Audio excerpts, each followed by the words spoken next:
Besties na sina Kim, Darren at Bella, nahuli sa event dahil sa pagkakape, Vice at Showtime fam na iwan sa pantabangan.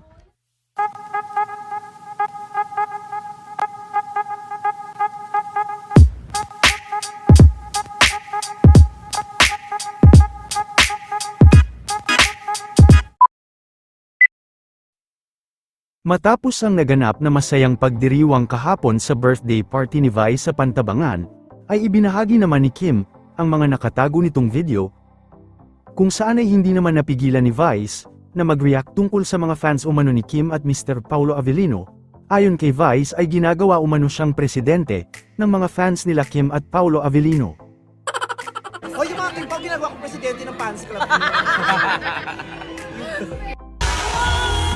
Samantala, tila nagselos naman si Bella kay Mr. Darren Espanto, ayon kasi kay Bella ay gusto nito na siya lang ang bestie ni Kim. Naiinis ako na may isa pa siyang best friend. Okay. Ano? Naiinis ako na isa pa siyang best friend.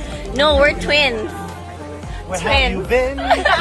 Ayon naman kay Kim ay twins umano sila ni Bella, samantala nahuli naman sa pagdating sa venue kahapon ang tatlo dahil dumaan pa sila para magkape.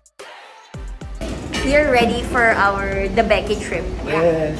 The Becky. Samantala, isang masarap na pananghalian naman, ang pinagsalo-saluhan ng Showtime family malapit sa Pantabangan Dam kanina, naiwan din ng iba pang mga host para nakipag-bonding kay Vice at mag-jet ski. Pinangunahan din nila Vice at Ryan Bang ang kanilang water activity.